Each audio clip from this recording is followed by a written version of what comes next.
Til samans eru þetta 1520 mann sem hafa hlotið Fulbright-styrk. Fulbright náttúrulega flaggskip Bandaríkjanna þegar það kemur að svona menninga- og menntaskiptum.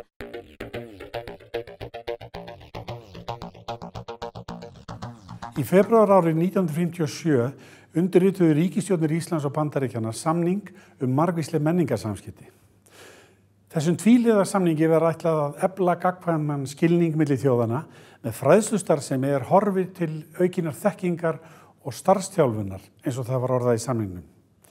Þetta samstarf inn af nokkurum áætlunum Bandaríkjanna menningarsamskipti sem ætlað að bæta fjölmenningarleg tengsl og menningarlega hæfni fólks í Bandaríkjunum og annarra landa. Þessi samstarfsáætlun sem kennd við öldungadeilda þingmanni William Fulbright nær í dag til 155 ríkja heims. Fulbright-stofnun á Íslandi starfa með fjárveitingum Bandaríkjanna og Íslands. Starfsemin felst í því að efla samskipti ríkjanna á sviði mennta, vísinda og lista. Stofnunin hér á landi rekur styrkjaáætlun og ráðgjafarmiðstöð sem kennd við Education USA. Til að ræða þessi samskipti ríkjanna hingað komin Belinda Theriault en hún framkvæmdastjóri Fulbright-stofnunarinnar á Íslandi.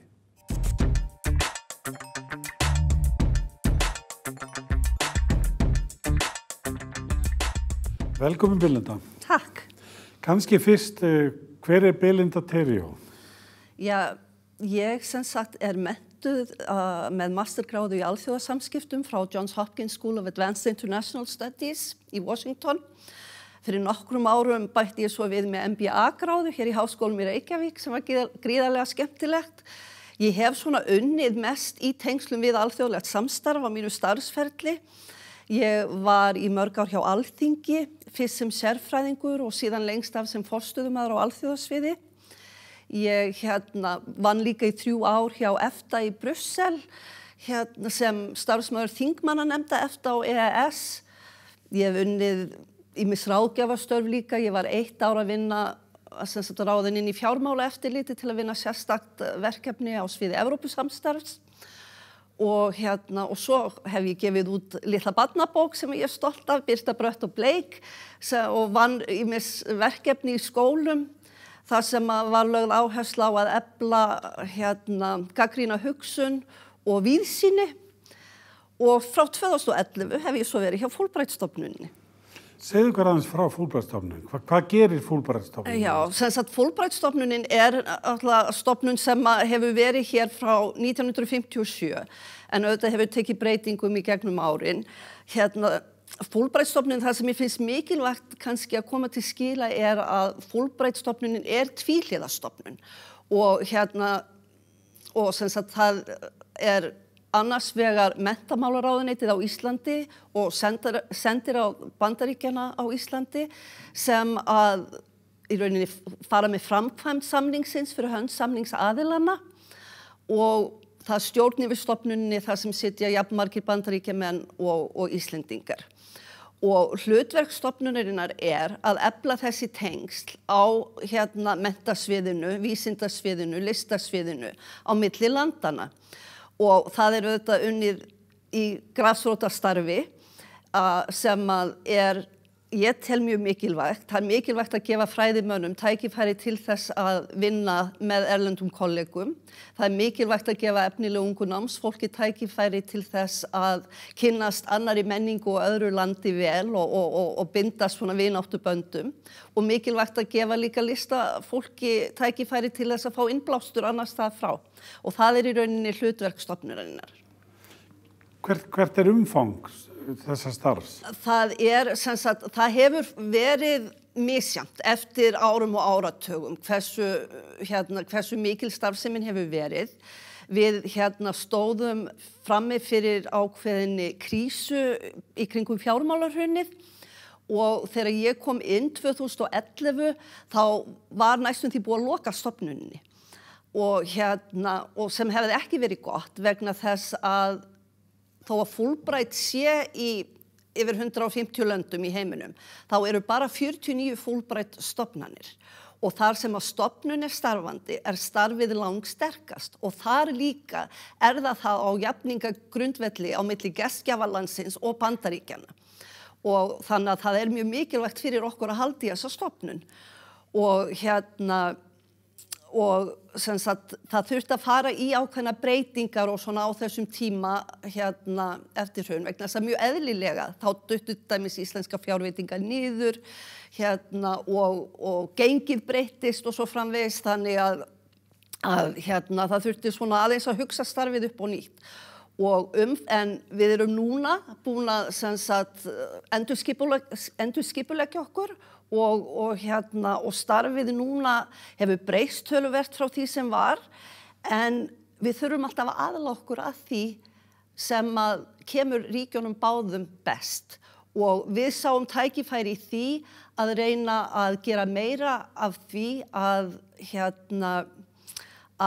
taka fyrir málefni sem að skipta máli í báðum ríkjunum og vinna meira með þau þó að auðvitað séu þessir almennu styrkir okkar, ennþá svona ákveðin grundvöllur í starfinu og sem sagt almenni styrki fyrir námsmenn og fræðimenn, þá höfum við farið í það líka að vera með sérstakar áherslur sem að við höfum ekki gert kannski eins mikið áður.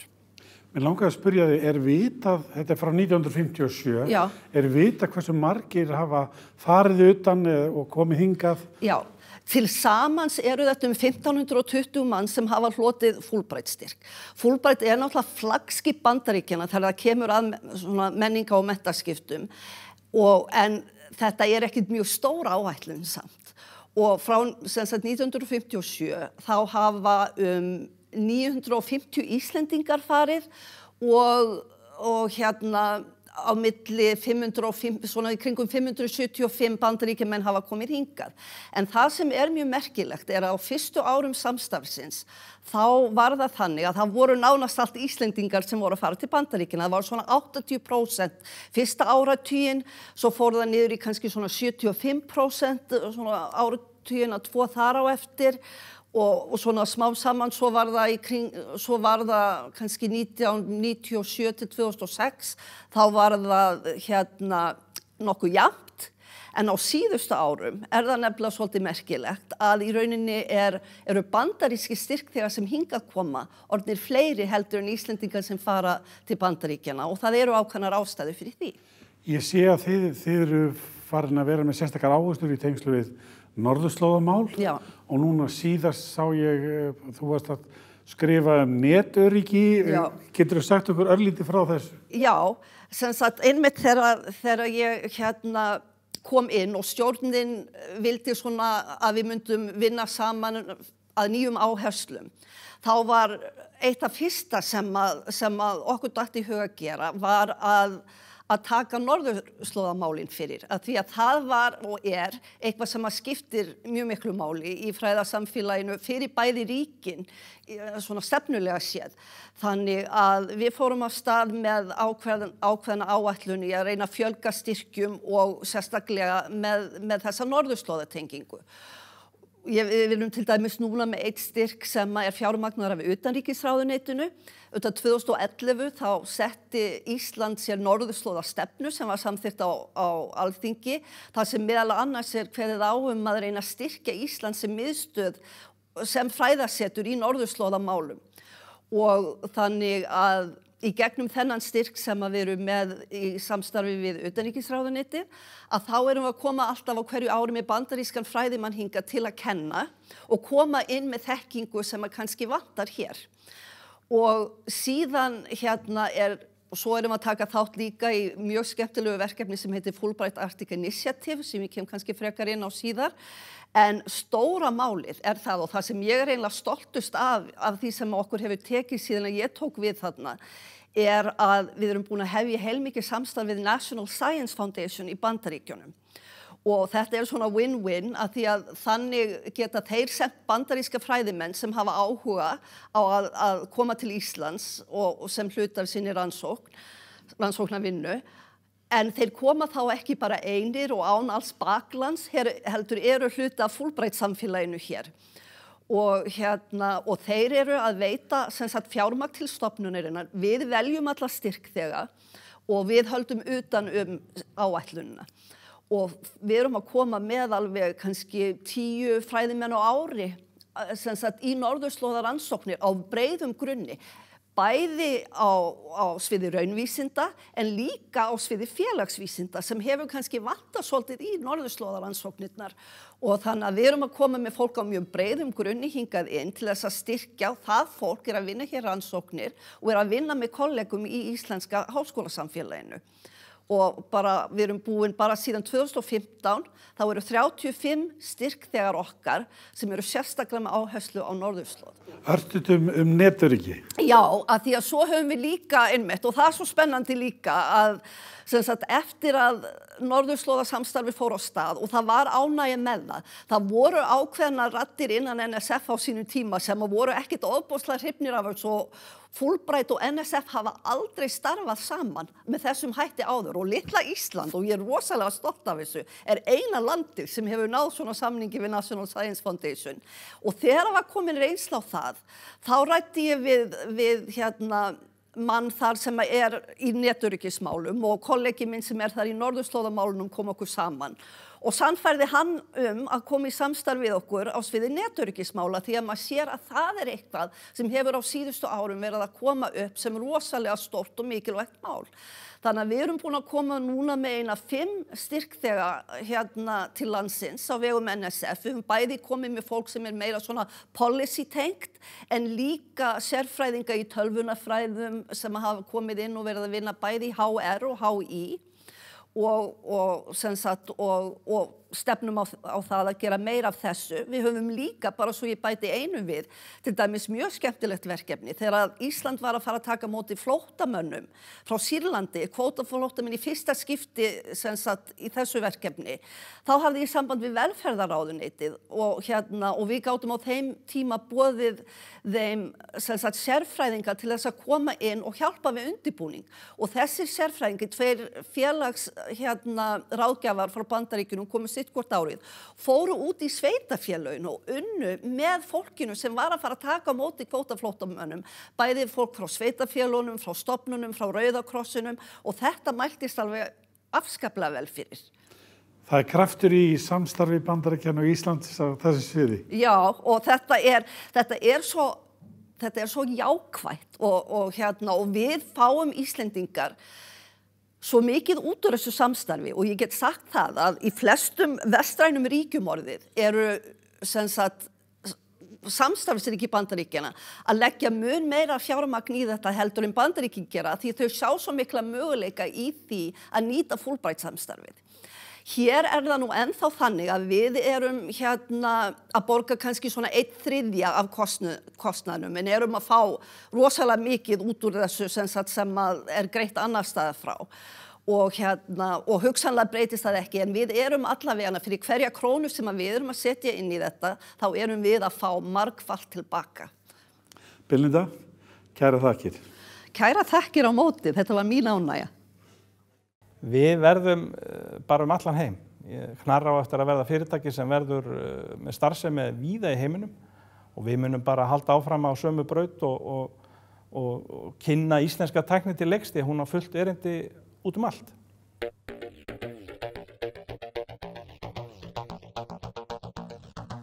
Íslensk fyrirtæki keppa oft við risa á alþjóðamarkaði. Til að mæta slíkri keppni hefur hópur íslenska hátæknifyrirtækja í skipasmíði og skipatækni komið saman sem ein heild erlendis undir merkinu Knarr Maritime. Það var vorið 2017 þegar Knarr Maritime var kynnt sem markaðsfyrirtæki á sviði skipalausna. Af því standa 6 fyrirtæki sem hafa öll náð góðum árangri á síðustu árum við að þróa og innleiða ýmiss konar háþróaðar tæknilausnir fyrir skip og vinnslu í sjávarútvegi. Með sameiginlegum kröftum ætla fyrirtækin að ná fótfestu á erlendum mörkuðum.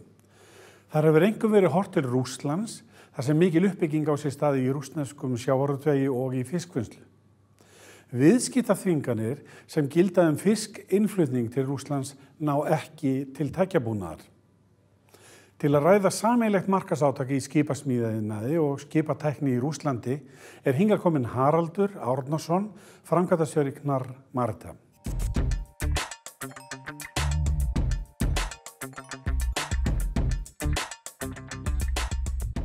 Velkomin Haraldur.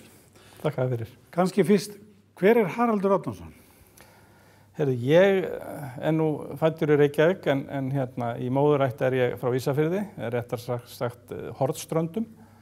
Þar bjuggu mínir afar og ömmur í gamla daga og í föðurætt ég úr Garðunum. Þar eru miklir skipstjórar og útgerðarmenn, faðir minn Árni Gíslason sem var lengi útgerðarmaður hér heima og svo líka í Danmörku og bræður hans sem eru líka vel þekktir Þorsteinn Gíslason og Eggert Gíslason.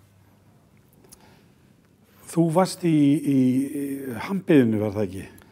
Jú, ég byrjaði í hampiðinu, var lengi til sjós til 33 ára aldurs og byrjaði svo í hampiðinu 95 og var þar í samfleytt í 22 ár en var mjög víða, var á Nýja-Sjálandi í 3 ár og var svona í þessari uppbyggingu sem að hampiðan fór í að hasla sér völl á erlendi grundru. Gnarr Maritime, markaðsvettvangur, hvað rak þessi fyrirtæki til þessar samstarfs? Þetta byrjaði eiginlega í byrjun þannig að fyrirtækin sem inn í Knarr í dag, þau náttúrulega tóku þátt í þessari endun í íslenska fiskiskipaflotans og það samstarf bara var mjög gott og þeir ákváðu framhald af því þegar að því var svona ljúka að stofna Knarr og halda áfram þessu góða samstarfi á erlendi grundum. Geturðu sagt okkur hvaða þjónustu og tækni þeir að bjóða? Sko, Knarr að bjóða heildarþjónustu í þessi skip sem vinnslan, það kælibúnaður, það brúin, það spilbúnaður og svo hönnunin sjálf á skipinu. Og þessi hönnun hefur gengið mjög vel og skipin sem nú þegar komin í notkun sem eru 7 hérna heima, 3 til Samherja, 1 til Fisk Seafood og svo HB Grandaskipin. Það nú talað að þetta séu hátækniskip og talað fjórðu iðnbyltinguna og ég held að það sé alveg orð á sönnu. Þetta eru mjög tæknileg skip og vakið mikla athygli. Geturðu sagt mér aðeins fyrirtækin sem standa þarna á bakvið? Hvaða fyrirtæki eru þetta? Sko, ef við byrjum á skipahönnuðunum, þá það skipatækni og nautik. Þar eru miklir höfðingjar á ferð sem hafa verið lengi í bransanum og Bárður Hafsteinsson mjög vel þekktur og hefur nánast teiknað annað skip á Íslandi og sömuleiðis Alfred Tulinius. Þetta eru þeir tveir sem standa að nautik sem eru með hönnunina á þessum skipum. Mjög skemmtileg og nýtískuleg hönnun. Síðan ef við tökum Skagan 3X, það náttúrulega þekkja flestir. Þeir náttúrulega eru mjög framalega í allri vinnslutækni, hvort sem á sjó eða á landi og hafa náð gríðarlega miklum árangri. Síðan tökum við Naustmarín sem með allan spilbúnað og alla þá tækni sem þarf upp í brú og annað varðandi hann. Það eitt af þeim fyrirtækjum sem byrjaði fyrst með þessi rafmagnsspil og þeim hefur vegnað vel mjög víða og var frábært að fá þá inn í þennan hóp. Nú Brimrún með stýrishúsið eða alla þá tækni og hafa með þess að svo kallaða integration eru mjög flottir í því og eru í svona flestu öllum þessum nýju skipa sem eru hérna heima. Nú síðastir þá Frost, þeir eru í öllum frystibúnaði, hafa gríðarlega reynslu og vinna náttúrulega mjög náið með Skaganum 3X, þetta svona tengist allt saman með vinnslan og frystingin. Og það fyrirtæki bara sem hefur staðið sig afskaplega vel og var flott að fá þá inn í þennan hóp. Þetta eru fyrirtæki sem hafa kannski verið að keppa en líka vinna unnu saman, ekki satt? Jú, þessi fyrirtæki öll unnu saman í þessum endurnýjana ferli sem að íslenski fiskiskipaflotinn fór í. Við áttum orðið einn elsta fiskiskipaflota heims. Eigum orðið núna í dag svona með þeim nýjustu. Og þessi fyrirtæki unnu að öllum þessum verkefnum og var náttúrulega ekkert nærtækar en að þessi fyrirtæki myndi bara koma saman aftur og halda áfram að vinna þessi verkefni, annars staðar í heiminum. Hversu framalega erum við í svona heimsvísu í þessum iðnaði?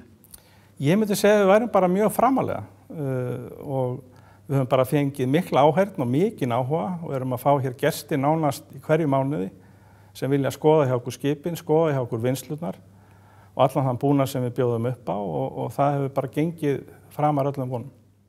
Þið hafið sagt að þið leggið áherslu á Rússland. Hvað geturðu sagt okkur aðeins af þeirri markaðssókn? Já, Rússlandsmarkaðin náttúrulega mjög sérstakur.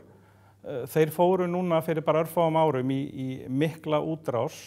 Kerfið í Rússlandi var þannig að þetta voru kvóti til 10 ára, hann rann út í fyrra og þá ákveður ríkisstjórn Rússlands að fara að reyna að auðvelda fyrirtækjum að byrja með ný skip, að kaupa ný skip og nýjar vinnslur og fer í þá vegferð og í stuttu máli þá það gert þannig að 20% af kvótanum sem þeir voru með er tekin í púlju og þeir fá síðan 15 ára kvóta næst en 20% eru tekin af þeim og þeim síðan deilt niður á þá sem að endurnýja skip eða vinnslur og menn fá mest fyrir að endurnýja skipin. Og þannig bara myndast náttúrulega mikill áhugi hjá rússneskum aðilum að fjárfesta og við ákváðum bara að taka þátt í þeim slag, ætlum ekkert að láta samkeppnin að vera bara eina þetta sem náttúrulega eru norðmennirnir sem eru mjög sterkir í þessum iðnaði. Og við fórum bara á stað og erum búin að ná þeim árangri sem við erum búin að ná.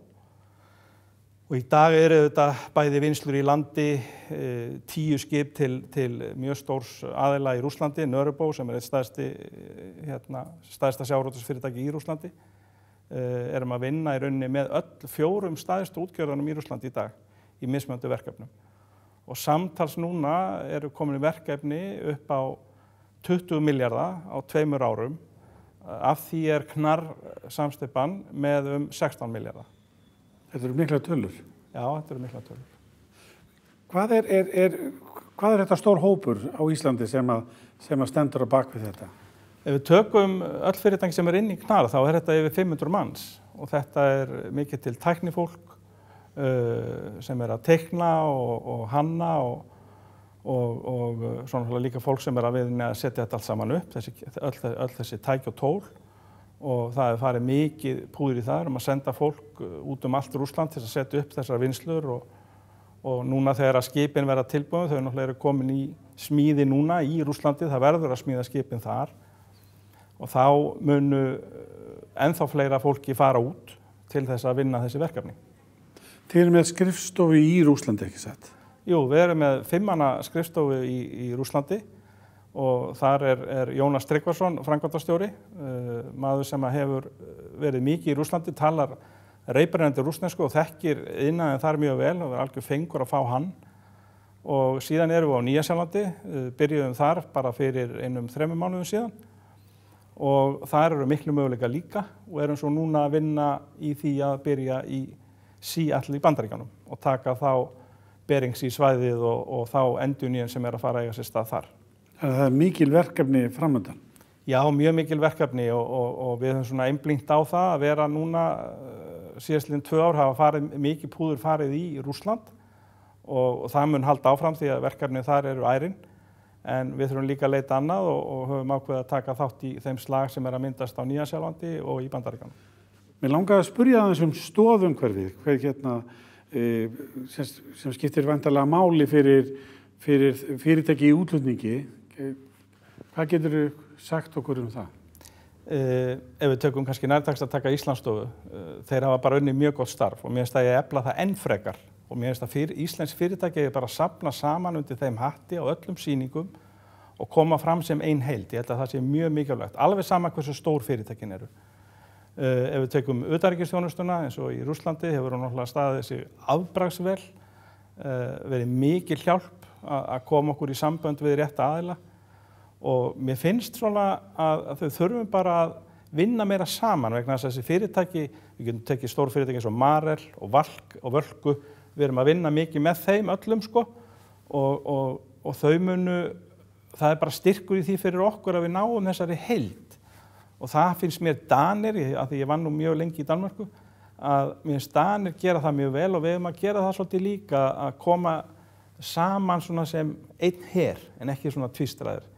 Þannig að það finnst mér vera mjög mikilvægt að við gerum þetta þannig. Hvar verður þetta starf eftir 5 ár? Við verðum bara allan heim. Knarr á eftir að verða fyrirtæki sem verður með starfsemi víða í heiminum og við munum bara halda áfram á sömu braut og kynna íslenska tækni til leiks því að hún á fullt erindi út allt. Haraldur, kærar þakkir fyrir komuna. Þakka þér kærlega fyrir, það var virkilega gaman að koma og fá að segja frá.